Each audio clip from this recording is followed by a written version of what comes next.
¿Por qué no tratamos primero con el asunto de la preexistencia del Hijo y después tratamos con la deidad? Y de hecho se van a cruzar porque los dos están relacionados. Ok, bueno, en Juan 1.1, se lo voy a dar en español primero, dice, en el principio existía el verbo y el verbo estaba con Dios y el verbo era Dios.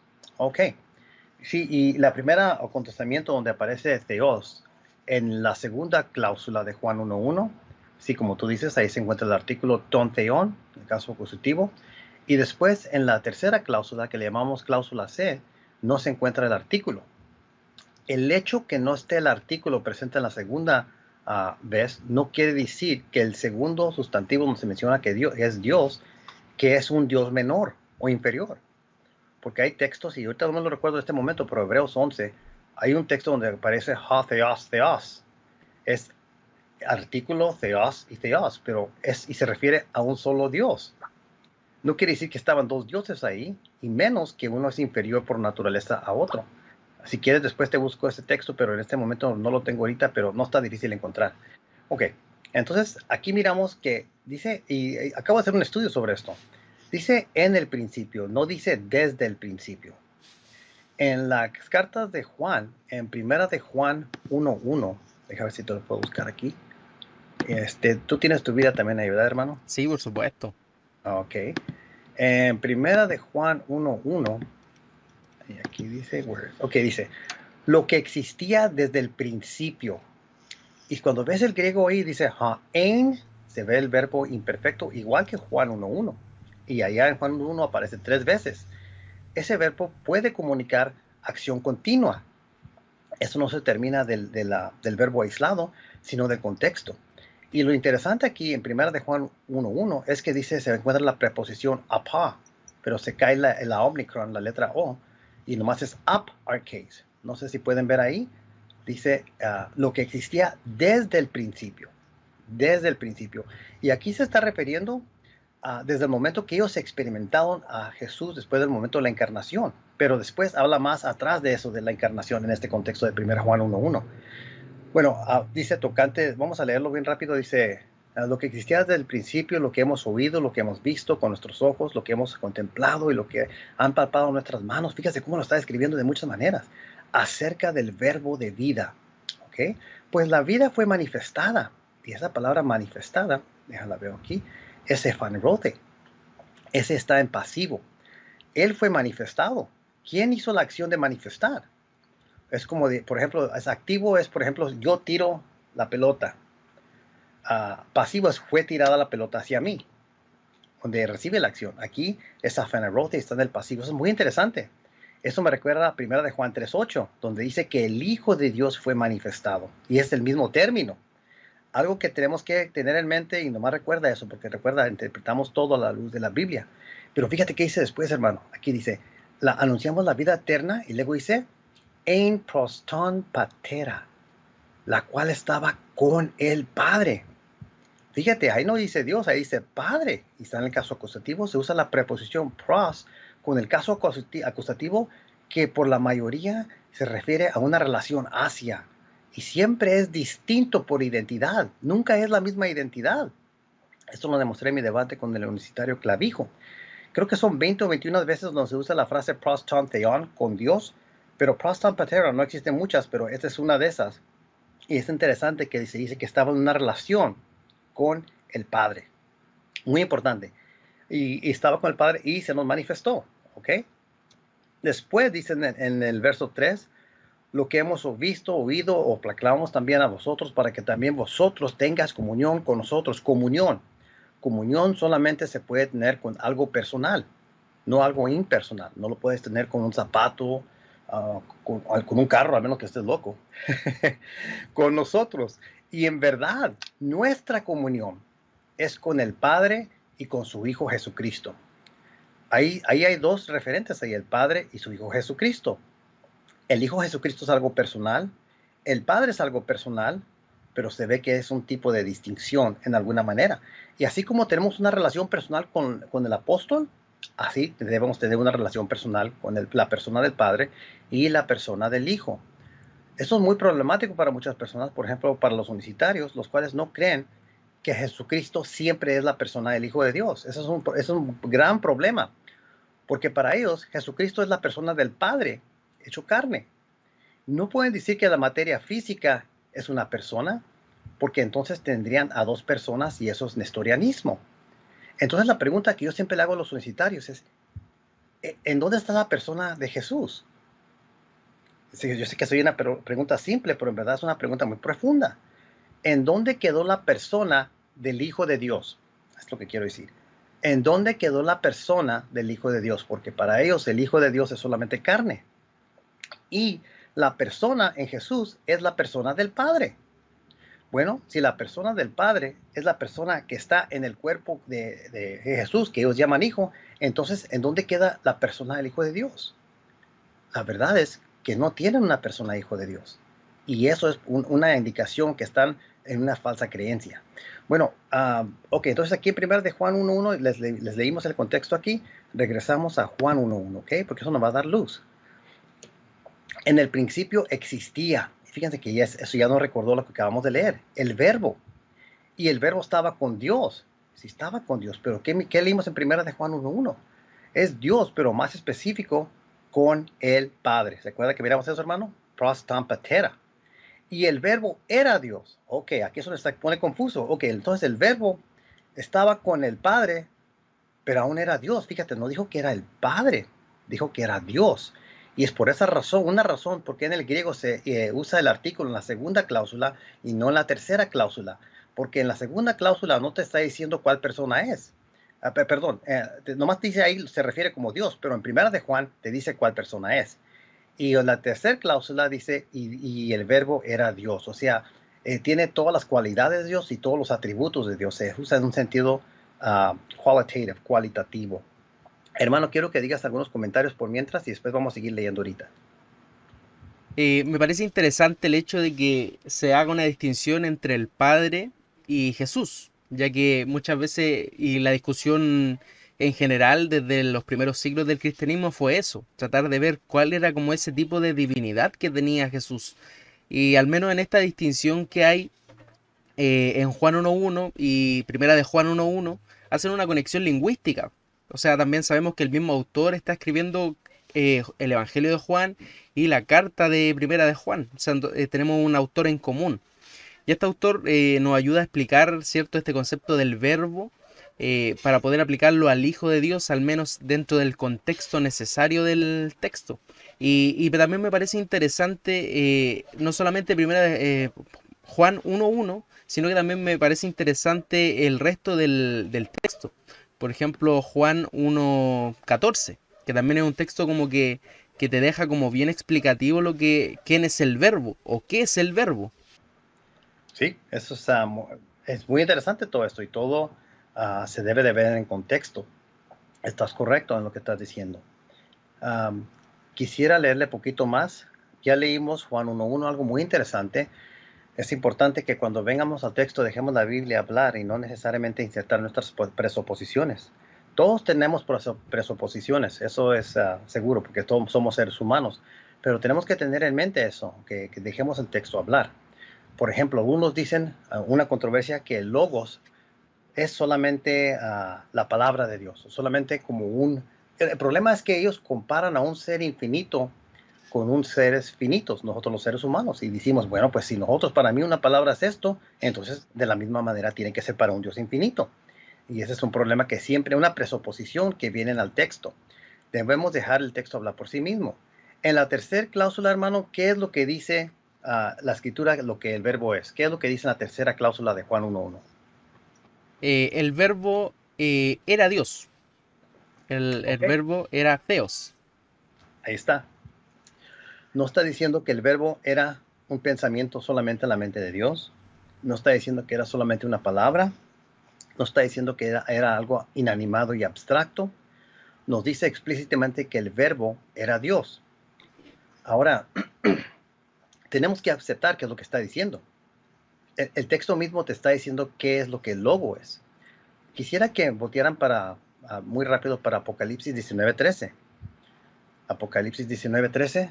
Deja ver si tú lo tienes por ahí, hermano. Si no, yo lo Sí, busco. aquí lo tengo. Ok, si ¿Qué no. qué le iba a decir antes de que pasemos para allá? También que vean también en el mismo Juan 1:18, donde dice a Dios nadie le ha visto jamás, nadie le vio jamás. El unigénito Hijo que está en el seno del Padre, Él ha dado a conocer. Ese texto también dentro de los manuscritos más antiguos dice a Dios nadie le vio jamás. El unigénito Dios que está en el Sí, seno del Padre. Y esa variante textual también es importante y la mayoría de eruditos del griego creen que esa variante es mucho más fiable dentro del texto. Incluso en sí. algunas versiones actuales la traducen como así, el unigénito Dios. Ajá. Y normalmente una regla en la crítica textual es que la lectura más difícil, que te da más dificultad o que sea más dificultad, pues es más probable que sea la correcta. Y en ese texto, ciertamente, la traducción que Dios es algo de dificultad para muchas personas.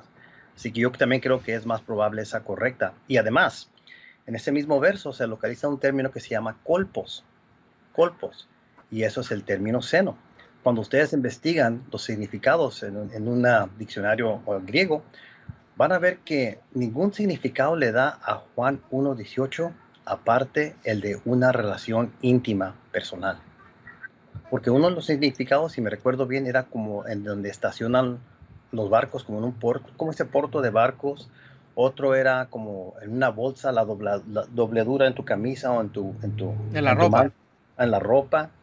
Y eso no le dan, ninguno de los significados le dan a Juan 1:18 más el de una relación íntima. ¿Y qué es lo que nos dice Juan 1:1 en la cláusula B? Una relación íntima. ¿Ves? Perfectamente la interpretación coincide. Es como las cosas que pones a las orillas de tu librería para tener los libros. Tienes uno aquí y están perfectamente deteniendo esa sección de texto. Y Juan 1:18 armoniza perfectamente con lo que acabamos de decir de Juan 1:1b, que el verbo estaba en una relación íntima. ¿Y qué miramos en primera de Juan? Que era la persona del Padre. Muy bonito. Bonito. Es una buena defensa también. Oh, yeah, muy bonito. Lo estás haciendo contextualmente. Así que estamos mirando esto contextualmente, ¿ok? Ok, les quería mencionar solamente rápido Apocalipsis 19:13, porque allí, lo tienes ahí si lo puedes leer, porque ahí se menciona el mismo término logos, y es el mismo autor, y lo usa, escribió ese libro después, ya cuando tenía más revelación. Y fíjate cómo es que él identifica al logo, si lo quieres leer, hermano. El texto dice, estaba vestido de una ropa teñida en sangre y su nombre es el Verbo de Dios. Y ahí se usa logos theos, si me recuerdo bien, el verbo de Dios. Bueno, dice también su nombre es, y ahí se localiza el término onoma. Entonces, logos puede ser un nombre en la Biblia, y ahí tienen la prueba, Apocalipsis 19:13. Así que es bíblico decir que logos se puede usar como un nombre de una persona, pero más específico, a la persona del Hijo de Dios, porque Juan aplica eso al Hijo de Dios. Cuando lees el contexto de Apocalipsis 19, vas a ver eso. Entonces Juan nos está dando más información de quién realmente es este Logos.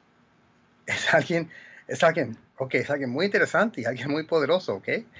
Este Logos es el que existía, NRK ein hologos, ya existía, kai hologos en persona theon, y el verbo estaba con Dios, kai theos en hologos, y el Logos era Dios. Vamos a seguir leyendo en Juan 1:2.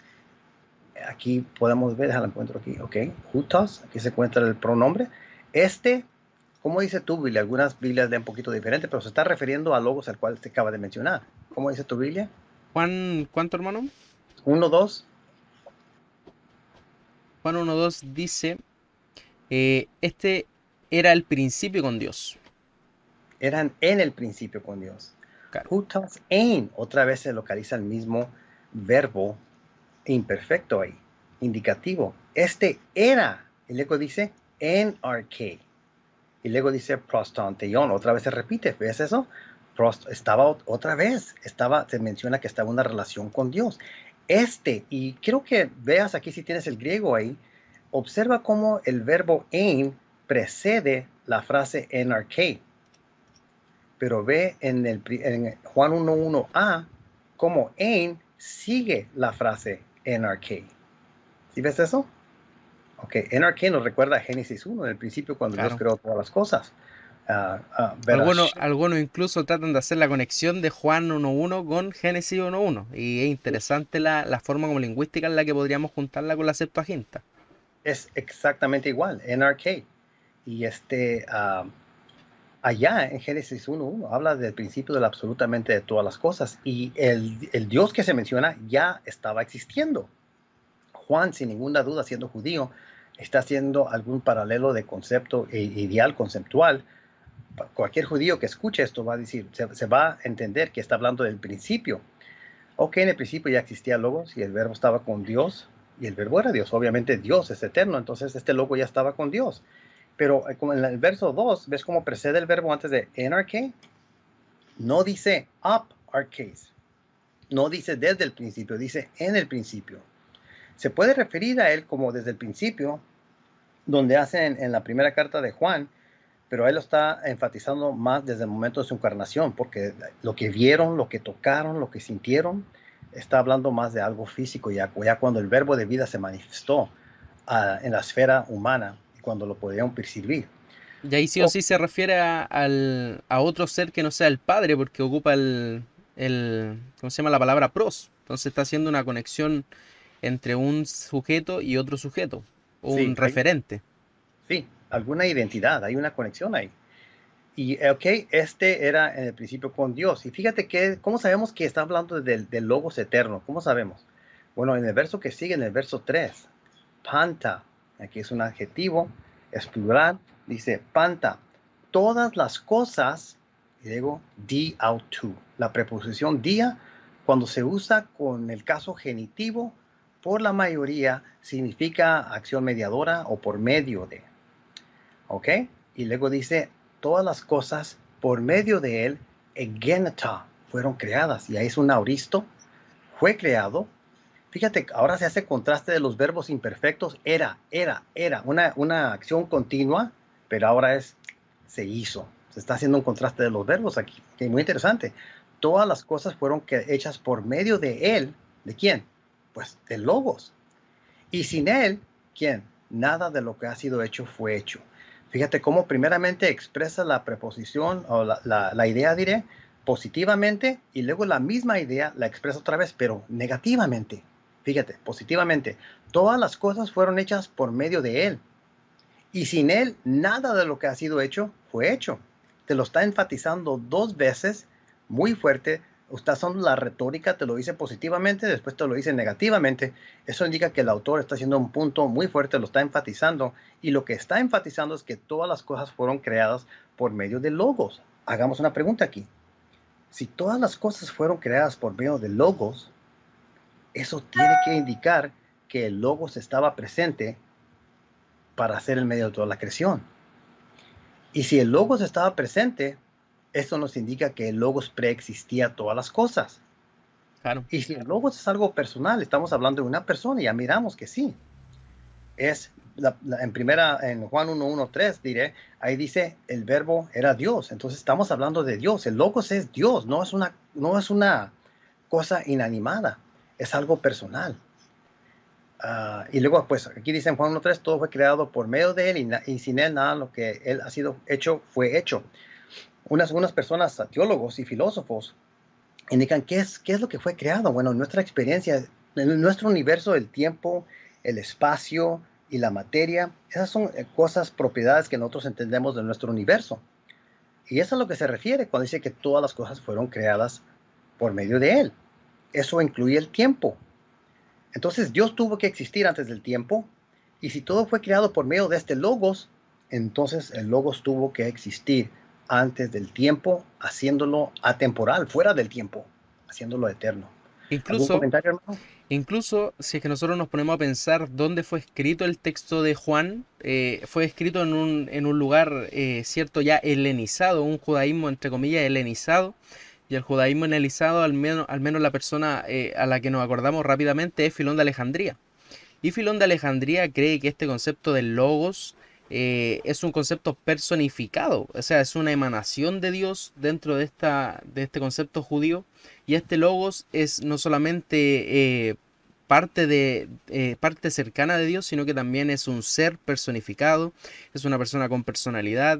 eh, es un ser que es el primogénito de Dios. Eso está en las cartas de Filón de Alejandría. Entonces, si nosotros pensamos que Juan escribe este concepto desde una vista periférica helénica, eh, fácilmente podríamos creer que el mismo concepto al que se refiere Filón de Alejandría. Y ese concepto es un ser, digamos, personificado con una personalidad y no un ser inanimado como algunos tratan de dar el concepto logos. Y también hay, por ejemplo, algunos hebreos consideraban la membra, también como Dios mismo, como algo personal. Pero también había personas en aquel tiempo que miraban a logos como algo impersonal. Y a veces algunos autores hasta se contradicen. Por eso es que siempre es importante que veamos el contexto. Hagamos esta pregunta muy básica. ¿Es Dios algo personal o impersonal? Cada quien contesta como ellos piensen. Para la nueva era, Dios es algo impersonal. Es como la electricidad. No puedes tener una relación con la pared, con una cama. Pero Dios es algo personal. Y de hecho, vamos a ver, es multipersonal. Pero es una cosa muy importante, porque estamos hablando aquí que el verbo era Dios. Entonces, si Dios es personal, el verbo es personal.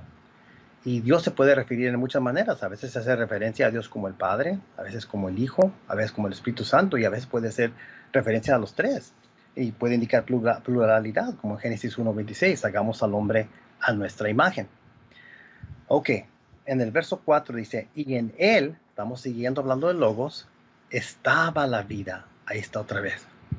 Y ahí se ve Zoe, y va antes del verbo en. Y la vida era la luz de los hombres. Puedes ver que otra vez se ve muchas veces el verbo en y la luz de los hombres, en el sentido que Él es el que nos da esta iluminación espiritual, Él es el que nos rescata y Él es el que nos enseña lo del Padre. Y la luz brilla en las tinieblas y las tinieblas no lo comprendieron. Ok, ¿algún comentario sobre esto, hermano? Estamos mirando aquí una cosa. Este logos sabemos que preexistía. Y aquí lo podemos ver. Este logos sabemos que era Dios, porque eso es lo que dice la tercera cláusula de Juan 1:1.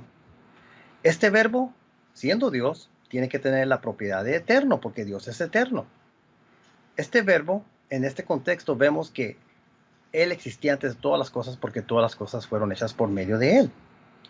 Entonces ya tenemos muchas cosas aquí que podemos inferir del texto, que el Logos es Dios, que el Logos está en una relación íntima con la persona del Padre cuando lo comparamos con Primera de Juan. Entonces hay una relación íntima y existía antes de todas las cosas, y luego, como tú señalaste en Juan 1:18, estaba una relación íntima con el Padre. Eso es muy interesante. Y ahorita voy a expandir un poquito más en esto, pero quisiera tu comentario si tienes uno, hermano. Me parece espectacular el hecho de cómo el contexto puede dar tanto a, ¿cómo se llama?, a aclarecer un tema. Yo siempre a las personas que le ayudo, ¿cierto?, dentro de este camino de la vida, enseñando, etcétera, siempre les digo, estudien hermenéutica, que es lo primordial dentro del saber de la escritura. Y esta forma plausible de poder leer el texto y entender qué es lo que está diciendo el autor, me parece como casi innegable el hecho de que está hablando de un ser que no es el Padre, pero sí está hablando de un logos, que este concepto de logos es Dios. Este concepto estaba en el principio, o sea, está fuera de este panorama donde se crea el espacio, el tiempo, la materia, todo lo creado, él está fuera de este panorama. Entonces, me da como una intriga en el hecho de que cómo tratar de negar algo tan innegable. Sí, ahí Eh, está. Eso me causa intriga, cómo negan algo tan innegable. Y creo que no, al menos no es los únicos textos que menciona Juan. Juan tiene como una cristología muy definida y me gustaría que pasáramos a otro texto de Juan antes de pasar a una objeción que le quiero dar porque el mundo no es color de rosa. Ok, Tenemos que sí, poner objeciones. ok. Vamos a ver. Quería muy rápido darte un texto, ¿no? Para que lo guarden y lo estudien. Es Hebreos 11:16. ¿Por qué menciono este texto? Porque ahí en el griego hay una frase que dice hatheos theos. Así dice en el griego. El artículo, sustantivo Dios, sustantivo Dios. Si personas dicen que la segunda acontecimiento de Dios en Juan 1:1c lo hace un ser inferior y un ser diferente porque carece el artículo, entonces tienen que sacar la misma conclusión en Hebreos 11:16. Tendrán que decir que ahí hay dos dioses y que uno es inferior al otro, pero la realidad es que estamos hablando del mismo Dios. Ese es un texto lingüístico que se los quería compartir para si un día le hacen el argumento que la ausencia del artículo lo hace otro Dios y inferior, este lo puedes usar. Y la frase también precede el verbo acá, la frase hatheos, theos, nomás algo para que tengan en mente. Ok, hermanos, entonces ya sabemos, ya hablamos de logos, podemos ver más textos en Juan, pero le quería compartir algo más, por favor, si me da poquito tiempo. Por supuesto. Ok, sabemos que todo fue creado por medio de logos, eso ya lo tenemos, ¿verdad? Ok, y esto me encanta, hermanos, hasta me da escalofrío hablar de estas cosas. Uf. Ok, tenemos muchas cosas aquí. Déjate, saco los textos aquí. Ok, ¿por qué no volteamos a Hebreos 1, por favor? Bien rápido. Hebreos 1. Y me dice cuando lo tiene. Aquí lo tenemos, aquí lo tenemos. Ok, se lo Hacemos voy a bien leer. nuestra tarea. Ajá, se lo voy a leer primeramente en español, ¿ok? Dice, Dios, habiendo hablado hace mucho tiempo, en muchas ocasiones y de muchas maneras, a los padres por los profetas, por medio de los profetas. En estos últimos días nos ha hablado por su Hijo, o aquí dice, en su Hijo, a quien constituyó heredero de todas las cosas. Estamos hablando del Hijo, ¿verdad? Constituyó heredero de todas las cosas, por medio de quien hizo también el universo. Ahí está algo que les quería enseñar. ¿Por medio de quién? Vamos a ver acá el griego. Dice aquí, por medio de kai, epoyesen, hizo todas, ionias, eternidad, pero aquí dice todas acá. Todas las cosas. ¿Por medio de quién hizo todas las cosas? Bueno, eso es interesante porque por medio de quién hizo todas las cosas según este texto. Dice el Logos, ¿o qué dice aquí? Dice, nos ha hablado por su Hijo, ¿ok? Ahí se refiere al Hijo. Y después donde dice ahí por el Hijo, sigue el pronombre que es el cual. El Hijo, ¿a quién? La traducen aquí como a quién. ¿A quién? Entonces está hablando del Hijo, constituyó alrededor de todas las cosas, por medio de quién? De quién hizo el universo, por medio del Hijo. Pero Juan 1:1 nos dijo que fue por medio de Logos. Pues Juan 1:3, perdón. ¿Se recuerdan? Ok. Entonces tenemos en una ocasión donde dice que todo fue hecho por medio de Logos, pero aquí dice que todo fue hecho por medio de su Hijo. Y en Apocalipsis 19:13 vimos que Logos es un nombre para la persona del Hijo. Entonces, todo fue hecho por medio de la persona del Hijo. Él estaba presente, existía antes de todas las cosas. Les quiero dar poquito más pruebas. ¿Estamos correctos? Vamos a ver más escritura, a ver si estamos correctos. Volteen para Colosenses, por favor. Colosenses capítulo 1 y vamos a ver si estamos correctos en nuestra interpretación. Y me dices cuando lo tienes, hermano, si lo quieres leer desde el verso 12 hasta el 17, por favor. Aquí los tengo, aquí los tengo. Colosenses 12 dice, con gozo dando gracias al Padre que nos hizo aptos para participar de la herencia de los santos en luz, el cual nos ha librado de la potestad de las tinieblas y trasladado al reino de su amado Hijo, en quien tenemos redención por su sangre, Le- el perdón de pecado. léelo otra vez, pero más despacito. El 13, El 12. con gozo dando gracias al Padre que nos hizo aptos para participar de la herencia de los santos en luz, el cual nos ha librado de la potestad de las tinieblas y trasladado al reino de su amado Hijo. Ok, En- ahí. Ujú, ¿Al reino de quién? de su amado hijastro, de su hijo Oh, hijo. Sí, entonces estamos hablando ahora del Hijo. Ahora léelo despacito, después como dice, después de que habla del dominio de su Hijo amado. Es el verso 13 que acabas de leer, ¿verdad? Ujú. Sí, de su Hijo amado o de su Hijo. Entonces estamos hablando del Hijo. Y después, ¿cuál es la frase que sigue? Cuando lo estudiamos despacito y lo leemos cuidadosamente, el verso 14. Dice, en quien tenemos redención por su sangre, el perdón de pecados. Ok, está hablando, se está refiriendo todavía al Hijo y nos explica un poquito más que tenemos el perdón de pecados. Y luego el verso 15 Dice, Él es la imagen del Dios invisible, el primogénito de toda creación. dice Él, entonces todavía está hablando del Hijo y se refiere a Él como el primogénito de toda la creación y como sabemos nosotros que eso no quiere decir que es el primer creado, porque para eso había palabras como protactistas o protoplastas, primer formado. Y lo primogénito es como cuando se dice que Israel es el primogénito, que tiene una prioridad. Ok, pero estamos hablando del Hijo. Y luego lee despacito cada vez que dice Él en el verso 16. Porque en Él fueron creadas todas las cosas, las que hay en los cielos y las que hay en la tierra, visibles e invisibles, sean tronos, sean dominios, sean principados, sean potestades, todo fue por medio de Él y para Él, ¿Y quién es Él? Estamos hablando de Él, del Hijo. del Hijo, y lo estamos mirando en contexto. Porque en Él fueron creadas todas las cosas, tanto en los cielos como en la tierra, visibles e invisibles, ya sean tronos o dominios o autoridades, todo ha sido creado por medio de Él y para Él. Otra vez ahí tienen DL2. Todo ha sido creado por medio de Él. Ya tenemos en Juan 1.3 que todo fue creado por medio de Logos. Ya tenemos Hebreos 1, donde todo fue creado por medio del Hijo. Ya comparamos Apocalipsis 19.13, que vemos que Logos es el nombre del Hijo de Dios, es un nombre que Él tiene. Y aquí vemos que al Hijo se le atribuye que Él creó todas las cosas. Nuevamente, si el Hijo estaba presente para crear todas las cosas, eso tiene que indicar que Él existía antes de las cosas. La lógica te lo demanda. Pero ¿sabes qué? También la Biblia te lo demanda. Porque ¿qué es lo que dice en el verso siguiente? Dice, y Él es antes de todas las cosas, y todas las cosas en Él subsisten. Ahí te lo dice de manera más explícita que Él existía antes de todas las cosas. Donde dice esta, es el verbo también, dice, y dice en kai estin pro panton. Y el término, fíjate, aquí te voy a dar una cosita, la preposición pro es, no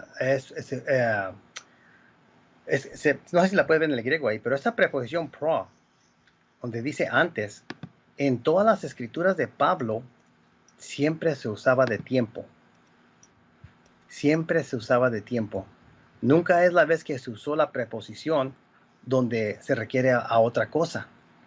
Ahora, cuando no cuando está la palabra compuesta con otra palabra, pero cuando está así, aislada como está aquí, según mis investigaciones, siempre se refiere a temporal. Por lo tanto, está diciendo que el Hijo existía literalmente antes de todo el tiempo, fuera del tiempo. Y eso es, ¿qué no te está diciendo todo ese contexto? Que todo fue creado por medio de Él. Obviamente tuvo que existir antes de todas las cosas. Eso es tan claro, pero las personas que no quieren aceptar la preexistencia y la deidad de Jesucristo, vienen a textos como estos para tratar de, lo que hacen es que lo niegan, dicen, oh, sí, sí, existía en la mente de Dios. Ok, pero esa es una falacia muy grande, porque el hecho que algún referente exista en tu mente, eso no quiere decir que el referente no existe. Si yo dijera, y he dicho varias veces, yo deseo que mi hijo sea doctor, ustedes pueden concluir que mi hijo no existe o que sí existe, solamente de ese comentario. Pues no se sabe. Tendrás que saber más del contexto, porque es posible que yo ahorita estoy hablando de un hijo que todavía no tengo, solamente lo tengo en la mente, pero ¿qué tal si ya nació mi hijo y yo estoy diciendo que yo quiero que sea un doctor? El hecho que tengo el concepto de él en mi mente no prueba, ni requiere, ni demanda que el referente no pueda estar existiendo en el momento que proceso ese concepto. Así entonces cuando los unicitarios o personas que niegan la preexistencia del Hijo de Dios y dicen, sí, porque lo tenían, es solo porque lo tenían en su mente, eso no prueba ni requiere que no estaba existiendo en ese momento del simple hecho que lo tenía en su mente. Es una falacia lógica muy simple. ¿Sí me entiendes, hermano? Sí, por supuesto, y creo que no es prueba, totalmente no es prueba, todo depende muchas veces del contexto. Y eso se entiende rotundamente. Por ejemplo, ya contestó la pregunta que se va a generar, por ejemplo, con Colosenses sobre lo del primogénito. Sabemos que primogénito no requiere necesariamente el primer ser creado. Incluso en algún texto de Apocalipsis, si no mal me acuerdo, dice que él es el primogénito de los muertos. no es la primera persona que murió, sino que necesitamos como una interpretación a darle a esa palabra en sí. Y volviendo un detallito en Hebreos, que Hebreo es una carta que me gusta mucho, es una de mis cartas que tengo en vitrina, el hecho de que hace también una distinción entre Jesús, el Hijo, y hace una distinción entre Jesús y los ángeles. Por Ujú. ejemplo, cuando dice en el versículo del mismo capítulo 1, el versículo 7, dice: ciertamente de los ángeles dice, él hace a sus ángeles espíritu y a sus ministros llamas de fuego. Más del Hijo dice: tu trono, oh Dios, por el siglo del siglo, cetro de equidad es el centro de tu reino. Has amado la justicia y aborrecido la maldad, por lo cual te ungió Dios, el Dios tuyo, con óleo de alegría y más que a tus compañeros. Y tú, oh Señor, en el principio fundaste la tierra y los cielos sobre obras de tus manos. Entonces aquí se está refiriendo netamente al Hijo y le está aplicando textos del Antiguo Testamento, como en el caso de Salmo, ¿cierto? Que está citando el Salmo 45 del 6 al 7 y lo está aplicando a Jesús, o sea, al Hijo, a la persona del Hijo. Entonces, y también entendemos que no es un arcángel como algunos sectores del cristianismo dicen, sino que aquí está dándole una potestad mayor o más grande que un ángel. Y en esos aspectos creo que son textos que, al menos solamente en un capítulo, que aparecen solo en un capítulo del texto completo, ya creo que te está dando como el panorama de lo que va a decir el texto en sí. Entonces, me parece interesante y me parece digno de mencionar también. Sí, muchos autores comienzan así, dando como un panorama primero y después te van en detalle explicando. Mira, te quería señalar un dato importante que se me pasó aquí en Colosenses, Ujú. en el griego. Y muchas personas, por ejemplo, los testigos de Jehová, nunca consideran esta cosita. Y esta cosita tiene mucho que ver para ayudarte con la interpretación correcta. Ojo ahí, ojo a todo ahí. Ajá, pongan mucha atención. Aquí en Colosenses 1:15, ellos dicen donde es la imagen del Dios invisible, el primogénito de toda la creación. Dicen que primogénito significa para ellos que fue creado. Algunos dicen que la primera creación de Dios, pero algunos no. Pero básicamente lo que están diciendo es que fue creado. ¿Ok? Ahora, en el griego, no sé, ¿tú tienes griego ahí, brother, o no tienes griego? Poquito. En Colosenses. Colosenses tendría que buscarlo. Ok, es muy importante. Porque es una cosa tan pequeña que si no pones cuidado minuciosamente se te pasa. Pero es algo muy importante que la mayoría de los testigos de Jehová, por ejemplo, cuando niegan la deidad de Cristo, no pueden explicar esto. Y esto sí Colosenses es... 1:15. Ajá, el 15 y el 16, ¿ok? El 15 y el 16. Es una cosa que del griego que sí te puede ayudar, que por la mayoría no lo ves en otros idiomas. Bueno, sí se ve, pero en verdad tienes que poner mucho ojo para verlo, si no se te pasa.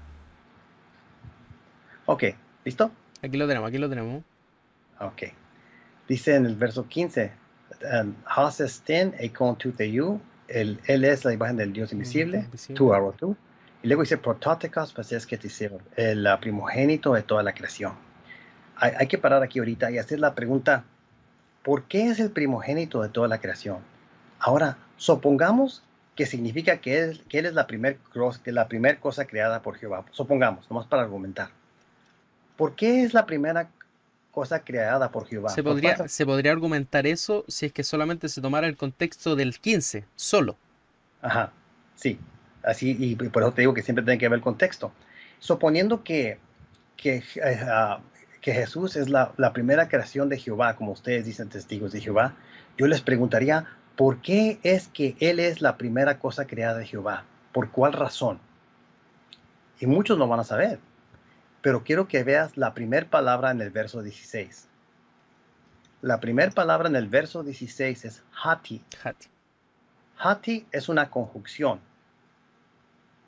Una conjunción es una frase lingüística que enlace lo que sigue con lo que va en el pasado. Es como hacerle así con las dos manos, agarras de acá y agarras de acá. Es una conjunción, es la parte que enlace, por ejemplo, la parte de enfrente del tren con los otros carros de atrás o los carros en medio, lo enlace. Entonces, Hati nos está, y también Hati nos dice la razón por cuál es algo, lo que precede. Eso es importante. La conjunción liga lo que sigue con lo que se acaba de decir. O sea, no solamente es el verso 15, también es el verso 16. Están pegados con hati. Pero hati también tiene un sentido semántico en léxico, el cual se puede usar para darte la razón por lo que acaba de decir. Muy importante, guys, muy importante. Ahora, entonces, si a los testigos de Jehová yo les pregunto, ¿por qué es la primera cosa creada? Vamos a ver qué es lo que nos dice el verso 16, porque nos va a dar la razón de por cuál razón es la primera cosa creada. Ahí va. Porque en él fueron creadas todas las cosas, tanto en los cielos como en la tierra, visibles e invisibles, sean tronos, o sean dominios, o poderes, o autoridades, todo ha sido creado por medio de él y para él. La interpretación de los testigos de Jehová no te dice por qué es una cosa creada. Ojo, la interpretación de los testigos de Jehová hace inútil a la conjunción hati, la cual te da la razón por lo que sigue y por lo que va antes. Si fuera verdad que Jesús es la primera cosa creada, el verso 16 te tiene que decir o te debe decir la razón por qué es creada.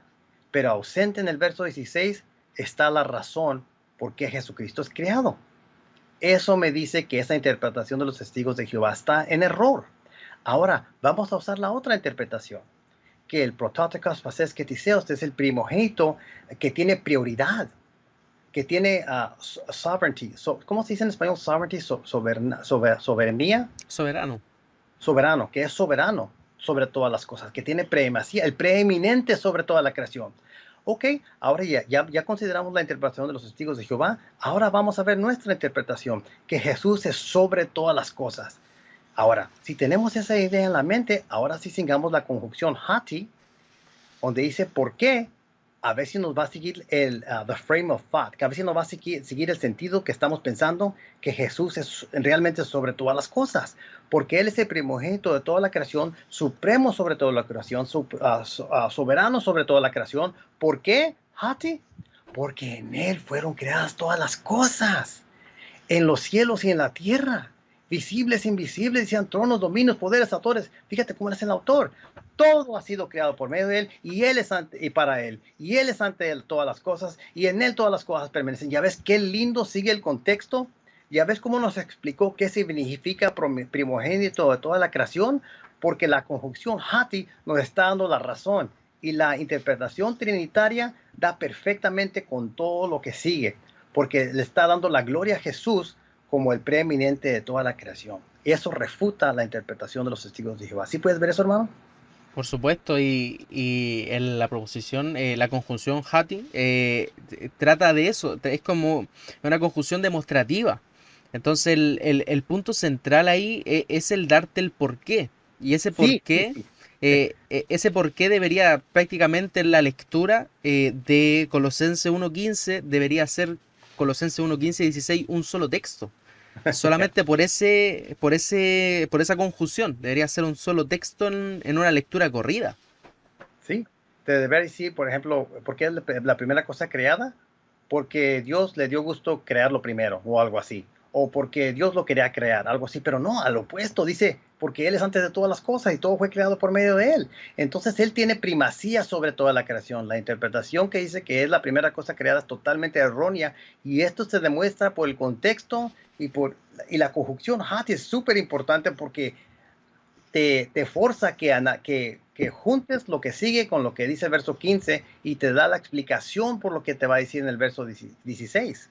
Muy importante. Y yo sé que todos los escuchantes están escuchando, estoy entendiendo esto. Y en el verso 17, fíjate esto, y Él es antes de todas las cosas y en Él todas las cosas permanecen. Hagamos la pregunta, ¿desde cuándo es que este universo está permaneciendo junto? Que el sol no se nos viene encima, que no se nos va la luna, las olas no nos hunden. Todos los átomos de este universo está perfectamente detenido. ¿Desde cuándo? Desde el momento que fue creado. Es cuando está permaneciendo. ¿Y quién lo está permaneciendo junto? El Hijo. ¿Ok? Si el Hijo lo está permaneciendo junto al universo, entonces el Hijo tuvo que preexistir antes del nacimiento de la Virgen María. Porque él es el que ha estado deteniendo todo este universo junto. Claro, y después en el 18 también, o sea, sigue, el contexto sigue y después dice, y Él es la cabeza del cuerpo que es la iglesia, Él es el principio, el primogénito de entre los muertos, para que en todo tenga la preeminencia. Así es, en todo. En Y todo. ahí te está expandiendo más y está dando más información que tú estabas interpretando todo este texto correcto. Claramente este texto nos está hablando de la preexistencia del Hijo de Dios antes de todas las cosas. Y también lo miramos en Hebreos, el Hijo, todo fue creado por Él. También lo miramos en Juan 1.3, por medio del Logos. Y también miramos en Apocalipsis 19.13, que el Logos es un nombre que también se puede usar para el referente de Jesús, para el Hijo de Dios. Claro está, según como yo lo veo hasta este punto, que el Hijo es Dios y que el Hijo preexistía. ¿Algunos comentarios, hermano? Es totalmente creíble, al menos yo estoy viendo, al menos dentro de la figura de Juan, en la figura anónima de Hebreos, ya que no sabemos si es que fue Pablo o no, hay una discusión ahí, pero la figura de Hebreos entiende y tiene claro de que el Hijo es preexistente y es Dios. Juan también, por su lado, tiene claro que Jesucristo es preexistente y es Dios. Y otro ejemplo que también me gustaría pasar antes de hacerle una pregunta, Ujú. sería citar el libro de Judas. Yo creo que es un libro que a mí por lo menos me encanta, es un libro súper cortito y le recomiendo a todos que lo lean. Y el texto que me interesa de Judas es el versículo 5, que dice, aunque ustedes ya saben estas cosas, igual quiero recordarles que en la versión Reina Valera 1960 dice que el Señor, pero la versión más recogida por los manuscritos, y les voy a explicar un poquito de eso, es que dice recordarles que Jesús primero rescató de Egipto a la nación de Israel, pero luego destruyó a los que no permanecieron fieles. Por ejemplo, me puse a hacer una investigación, la Biblia textual la traduce de la misma manera en la que lo acabo de decir, la NTV también, y la pregunta es la siguiente, ¿por qué en las versiones de nosotros dice Señor? Y hay otras que dice Dios en vez de Jesús. Y es que algunos manuscritos, al menos los que pillé, son del siglo IX después de Cristo, que mencionan la palabra Señor. Los manuscritos que mencionan la palabra Jesús son manuscritos que son más antiguos que esto. Y lo más interesante es que los manuscritos más importantes que tenemos con respecto a este texto, que sería el Códice Sinaítico y el Alejandrino, contienen la palabra, y el Vaticano también, contienen la palabra Jesús en vez de Dios o Señor. Y lo que a mí más me llama la atención es que la carta más antigua que tenemos sobre Judas es el Papiro 72, que donde no se menciona ni Jesús ni Señor, sino que se menciona la fórmula Dios Cristo, que sería la versión más antigua que tenemos. Ya, Eh, eso está pesado. Eso está pesado. Tú estás haciendo aquí un estudio de la crítica textual y veo que hay mucha controversia con esto. Pero sí, como sea el caso, es otra indicación de la preexistencia del Hijo de Dios. y, Absolutamente. y Y este texto muchas veces lo pasamos por alto porque no lo conocemos, comúnmente no se hace resaltar esto, y yo creo que es un texto muy importante, muy sí, importante. yo creo que está muy correcto ahí. Sí, yo sé que hay diferentes lecturas de Jesús y algunos eruditos lo ven de diferentes maneras, pero eso es muy importante porque ¿qué nos estaría diciendo este texto? ¿O qué nos está diciendo este texto? Que Jesús en alguna manera lo salvó. Y déjate con esta pregunta. Yo le diría esta pregunta a las personas que no creen en la preexistencia del Hijo de Dios. ¿Es este Jesús que está aquí? ¿Es ese Jesús la persona del Hijo de Dios? Ahí en este texto. Fíjate, trata de contestar como si eres unicitario, porque los unicitarios no creen que preexistió la persona del Hijo de Dios, sino Claro, que para ellos el Hijo de Dios es solamente la carne. Entonces, si aceptan que aquí es Jesús, se dice de Jesús, la pregunta es, ¿tú crees que este Jesús aquí es la persona del Hijo de Dios? Van a decir, sí. ¿Y tú crees que la persona del Hijo de Dios fue la que salvó al pueblo de Israel? Van a tener un problema, porque van a tener que admitir que preexistió la persona del Hijo de Dios. Y si dicen que no es la persona del Hijo de Dios, ¿qué crees que acaban de hacer? Acaban de negar a Jesús como la persona del Hijo de Dios. Y eso es satánico. y ahí tenemos un problema ya. De ahí entramos en una herejía. Se dice con sus letras y sus caracteres. Exacto. Yo creo que tenemos claro que Juan, uno de los discípulos más importantes, sabía que Jesús era Dios. El autor de la carta de Hebreos, que es anónimo, sabemos que también describió a Jesús como Dios y también preexistente. Los dos lo mencionan de la misma manera. Judas también lo menciona como Dios y también como preexistente en un solo texto. Y la pregunta es la siguiente, que es la que quería hacerle, hermano. Tenemos las versiones más más tardías, ya que Juan no es el primero que escribe, tampoco la carta de Hebreos tampoco es la más antigua, Judas tampoco. ¿Qué pasa con Pablo? ¿Pablo cree que Jesús es Dios o cree en la preexistencia de Jesús realmente o es un concepto que se fue desarrollando con el pasar del tiempo? Absolutamente lo cree. Primeramente ya citamos Colosenses 1, eso fue escrito por Pablo y ahí está claro, pero hay más cartas. Pero en Juan está mucho fuerte esto. Antes de que te conteste y vaya para demostrarte más textos de otros autores, por ejemplo, como Pablo, quiero hablar un poquito más de Juan, porque hay un texto muy importante que también quiero compartir contigo para que notes esto, porque tampoco no se ve mucho con los apologistas de los testigos de Jehová o los unicitarios. Bueno, especialmente con los unicitarios, y se localiza en Juan 6:38. Juan 6:38. Y déjate lo pongo en español aquí. Y quiero que lean todo el contexto cuando tengan tiempo, porque está hablando de Jesús, como hace comparación que descendió del cielo, como la mana que descendió del cielo. En Juan 6:38 dice Jesús. De hecho, vamos a tocar este verso 39 también. Aquí lo tenemos, aquí lo tenemos. ¿Por qué no lo lee, hermano? Desde el verso 38 como al 40. Del 38 al 40. El 38 dice, porque he descendido del cielo, no para hacer mi voluntad, sino la voluntad del que me envió. Y esta es la voluntad del Padre, el que me envió, y que de todo lo que me diere, no pierda yo nada, sino que lo resucite en el día postrero. Y esta es la voluntad del que me ha enviado, que todo aquel que ve al Hijo y cree en él, tenga vida eterna, y yo le resucitaré en el día postrero. Fíjate, porque he descendido del cielo. ¿Quién está hablando aquí? Está hablando Jesús. Está hablando Jesús. ¿Es este Jesús que habla aquí la persona del Hijo de Dios hablando? Yo siempre le hago esa pregunta a los universitarios. ¿Es aquí Jesús la persona del Hijo de Dios hablando? Muy difícil pregunta, muy difícil para ellos. Tienen que decir que sí. Tienen que Es la responder que persona. sí. Tienen que responder que sí, al menos que digan que Jesús es el Hijo de Dios. Ok. Entonces la persona le dijo de Dios, la persona del Hijo de Dios dijo, porque he descendido del cielo, dice la persona del Hijo de Dios, no para hacer mi voluntad, sino la voluntad del que me envió. ¿Ok? Y esta es la voluntad del que me envió, que de todo lo que Él me ha dado, yo no pierda nada, sino que lo resucité en el día final, porque esta es la voluntad de ¿quién? De mi Padre, que todo aquel que vea al Hijo crea en Él y tenga vida eterna, y yo mismo lo resucitaré en el día final. Ok, entonces esta es la voluntad del Padre. Esto no quiere decir que Jesús, como que están peleando o nada, pero Jesús en una relación íntima con el Padre, se puso en posición de humillarse porque quiere complacer al Padre, quiere hacer feliz al Padre, por eso. Pero fíjate una cosa de aquí del griego. Aquí en Juan 6:38 hay dos términos importantes en el griego, si quieres sacar tu griego. El primero es katabebeika, y es donde dice, porque he descendido. Katabebeika, he bajado. Ese es un término, es un verbo que es un perfecto indicativo. Ok, es perfecto.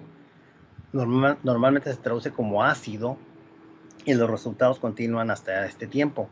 Normalmente es como se entiende un perfecto. Acá más abajo se localiza el término pempsantas, donde dice ah, me envió.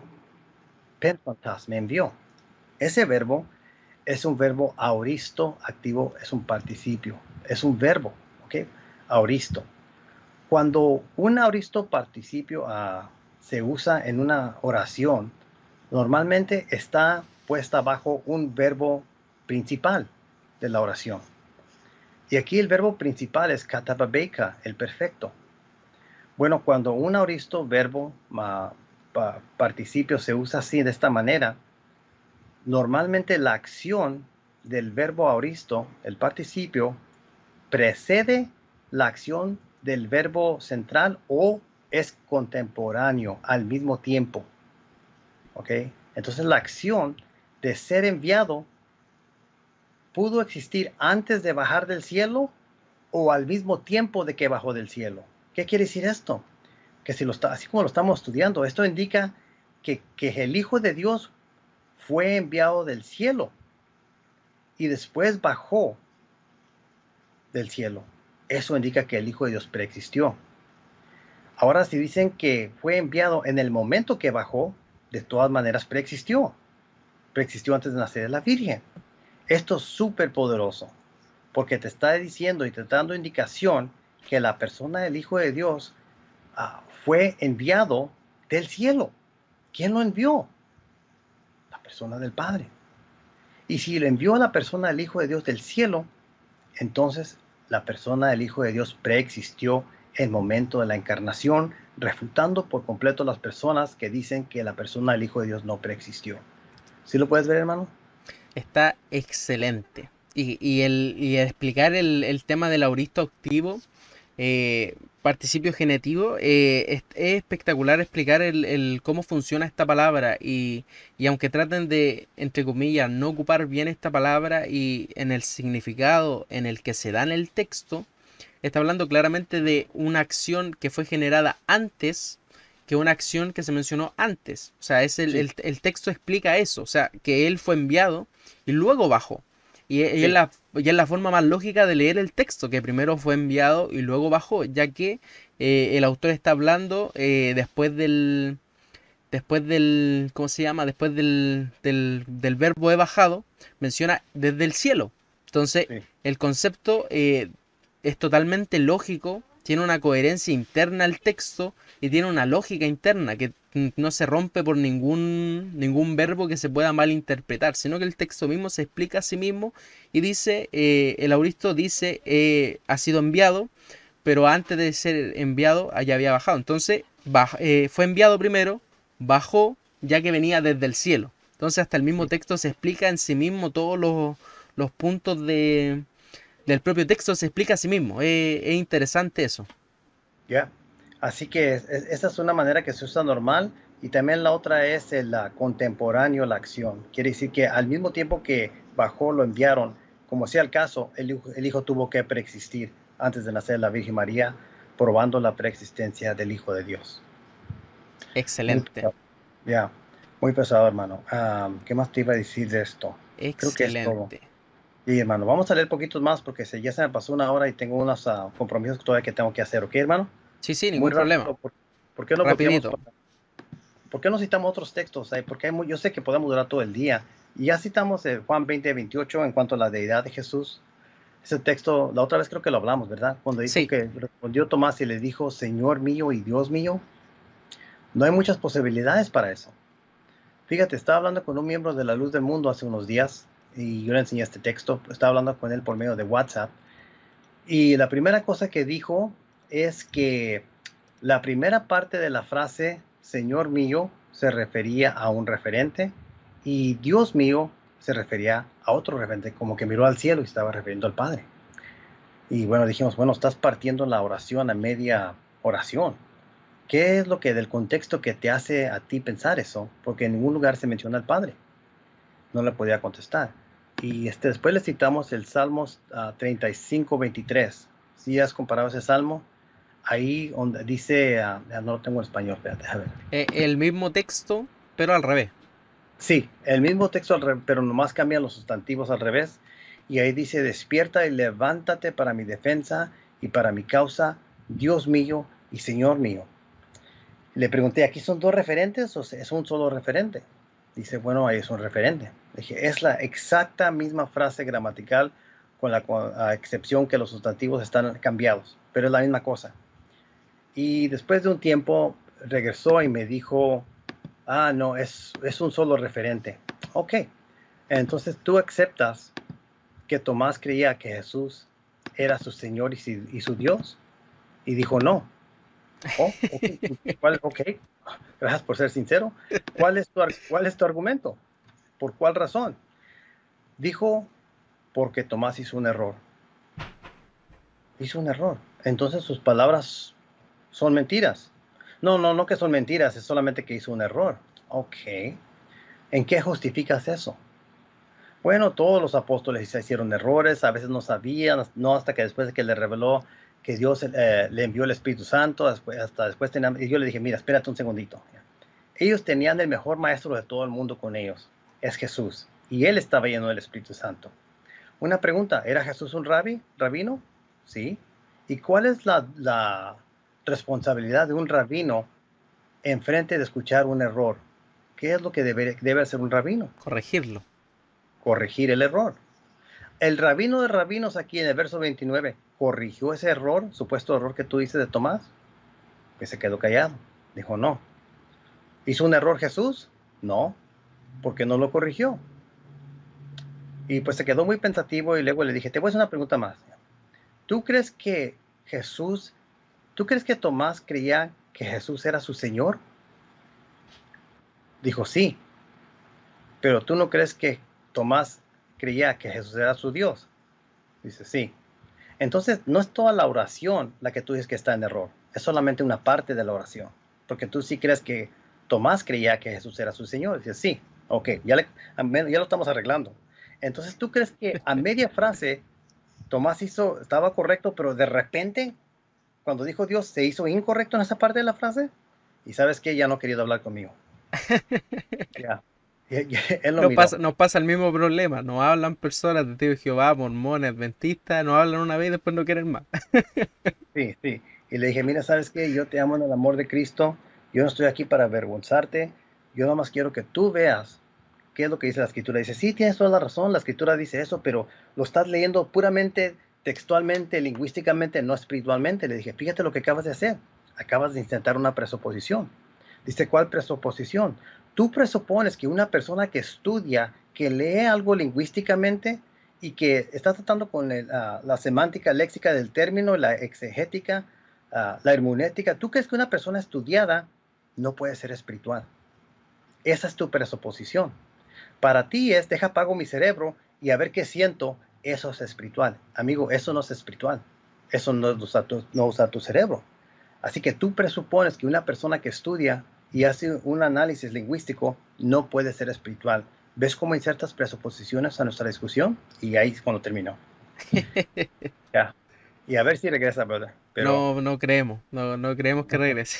no creemos en... No, no, es interesante, hermano, y demos una conclusión para que pueda hacer sus cositas y en algún otro momento también poder traerlo de vuelta para que hablemos de otros textos, pero yo sé que tiene que ir, el hermano es muy, anda corriendo para todos lados, y yo ya lo conozco ya y está bien y lo respeto mucho por eso.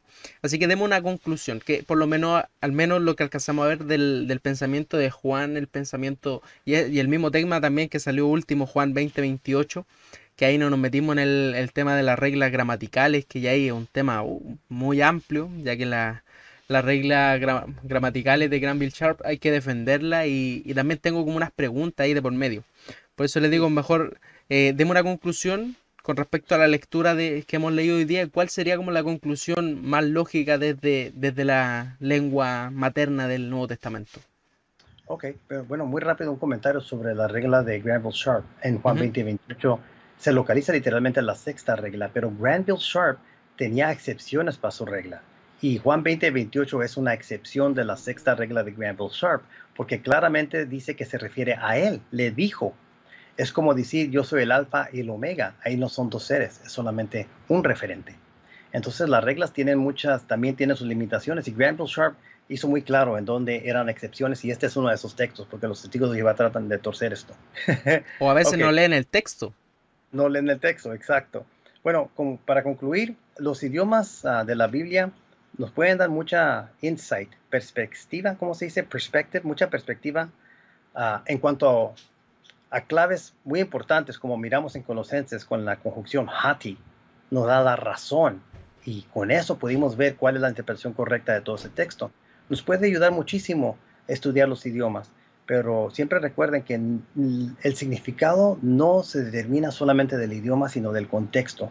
Yo siempre le enseño a las personas, lo más importante es contexto, contexto, contexto. Yo diría que el 98% pueden resolver los problemas con el contexto.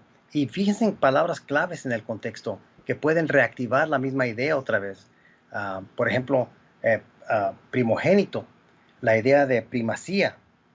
Palabras, todas las cosas fueron creadas por medio de él. Todas las cosas. ¿Cuántas veces aparece la frase todas las cosas ahí? Es tan fuerte que por esa razón los testigos de Jehová insertaron la palabra todas las otras cosas, porque quieren hacer a Jesús una de esas cosas creadas. Así que siempre tenemos que ver el contexto. Miramos el contexto de Juan 20:28, que si en verdad hizo un error, ¿por qué no lo corrigió un rabbi? Lo debería haber corregido. Esas cositas, la, la, la sabiduría que tú sabes de la historia, uh, de la cultura, de la lingüística, todo eso te puede dar ideas cómo interpretar este texto. Déjate un ejemplo muy rápido otra vez. Juan 8:58, Jesús dijo antes que Abraham fuera yo soy. Es una comparación con Éxodo 3:14. Pero lo más importante de esos textos de comparación es el verso que sigue otra vez. Porque los judíos levantaron piedras para apedrear a Jesús. La pregunta, ¿cuáles eran las razones y las costumbres judías para apedrear a una persona y matarlo? Por blasfemia. El asesinato, adulterio, y hay muchas, estudias. Y una era blasfemia. Pregunta, ¿cuál de todas esas quebró Jesús en la mente de los judíos? Para ellos, blasfemia. ¿Blasfemia por qué? ¿Qué fue lo que dijo? Yo soy. Los judíos sabían que él se estaba haciendo igual a Éxodo 3:14, al yo soy que habló con Moisés. Por esa razón lo querían apedrear y por esa razón Jesús estaba declarando deidad. ¿Ves cómo eso se determina del contexto? Esas son las maneras que pueden refutar a las sectas porque ellos no están preparados con eso. Es básicamente todo lo que quería decir, hermano. Podemos durar mucho tiempo más, pero a ver si para la otra vez. Y sí, es cierto, estoy muy ocupado ahorita con lo de la secta La Luz del Mundo, pero siempre me encanta hablar de estas cosas y ayudar a los hermanos. También estoy comenzando a tener estudios bíblicos de la Biblia. Ahorita voy, digo de la Biblia, ahorita voy en el Evangelio de Juan, pero lo voy a publicar ahorita cada miércoles a las 12, si Dios quiere. Amén, hermano. Amén, amén. Y es de mucha bendición, hermano. Muchas gracias por todo lo que está haciendo. Yo creo que una de las personas más fuertes con respecto a la secta. Y yo creo que ya estamos a tiempo ya de que abra el instituto que ya tiene proyectado hace años. Ya estamos ahora ya. Así Amén. que, así que muchas gracias a todas las personas que estuvieron con nosotros. Vayan al canal Mopar. ¿Cuál era el dígito de número, hermano? 400. El Siempre se me canal olvida. es MOPAR 440HP. 440 HP. MOPAR 440HP. También se lo Ese, puede dejar en la descripción, así que no se preocupen. Para que vayan a ver el trabajo del hermano, porque es verdad que está muy ocupado, porque realmente todo lo que es el tema de investigación sobre secta, contestar a la luz del mundo, y una de las personas como que es más directa con la luz del mundo, yo creo que hay mucho material ahí y hay muchas cosas que ha hablado durante todos estos años, así que vayan allá y vayan a hacerle preguntas también. Nosotros siempre tenemos que, eh, por así decirlo, quitarle como ese conocimiento a esa persona que lo tiene y tratar de adquirirlo nosotros. Y lo más importante también ponerlo en práctica, que para eso es la Biblia. Así que amén. muchas gracias a todos, hermano. ¿Algunas palabritas? Amén, hermano David. Muchas gracias por tenerme aquí. Siempre es un placer. Y si quisiera tener más tiempo, pero sí, para la otra vez, primeramente Dios. Y si ustedes quieren sabiduría, hagan esto. Es algo muy difícil. Ahí les va, ¿ok? ¿Están listos? Pídanle a Dios. Pídele a Dios sinceramente y Él te va a dar, porque eso es lo que yo hice. Yo le pedí a Dios que me diera, porque lo quería usar y lo estamos usando. Si Dios te da ese regalo, por favor úsalo, porque él te lo da porque Él quiere ser glorificado. Así que si Dios te da esa sabiduría, úsala para glorificar a Dios y te va a dar más y más y más. Y es para la gloria de Dios.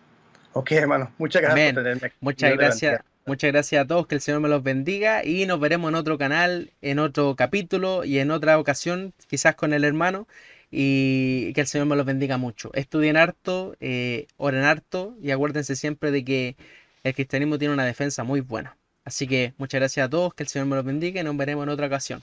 Chao, chao.